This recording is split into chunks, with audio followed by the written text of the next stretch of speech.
క్రైస్తవులు fashion follow అవ్వచ్చా? Can Christians follow fashion trends? మనలో ఎవరు ఫ్యాషన్ని ఇగ్నోర్ చేస్తారు? Instagram, reels, YouTube everywhere fashion trends. కానీ ఒక డౌట్, క్రిస్టియన్గా ఫ్యాషన్ ఫాలో అవ్వచ్చా లేక పాపమా? Let's clear this. బైబిల్లో బ్యూటీ గురించి ఏం చెప్తుంది?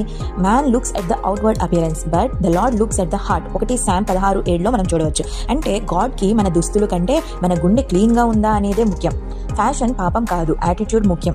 స్టైలిష్ క్లోత్స్ వేసుకోవటం పాపం కాదు, కానీ అది ప్రైడ్, ఈగో లేదా ఇతరులను ఇంప్రెస్ చేయడానికే అయితే అది సమస్య. ఫ్యాషన్ని మన ఐడెంటిటీగా కాకుండా ఒక స్టైల్గా చూసుకోవాలి. బైబిల్ చెబుతుంది dress with decency and propriety. 1 Timothy 2:9 మనం చూడవచ్చు. అంటే ఇండీసెంట్గా కాకుండా డీసెంట్గా రెస్పెక్ట్ కలిగేలా డ్రెస్ అవ్వాలి. ఫ్యాషన్లో ఉన్న మన వాల్యూస్ను లూజ్ అవ్వకూడదు. Balance is key. Trendy clothes, grooming, makeup ఇవన్నీ ఓకే, కానీ గాడ్ కన్నా ఫ్యాషన్ని ఎక్కువ లవ్ చేస్తే అది ఐడల్ అవుతుంది. గుర్తుంచుకో, క్రిస్టియన్ ఫ్యాషన్ అంటే clean, classy, Christ centred style.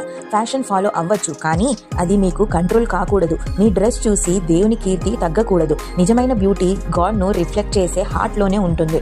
మీరు ఫ్యాషన్ గురించి ఏమనుకుంటున్నారు? కామెంట్లో చెప్పండి. వీడియో నచ్చితే లైక్ చేయండి, షేర్ చేయండి. ఇంకా మరిన్ని ఇలాంటివి కోసం సబ్స్క్రైబ్ చేయండి.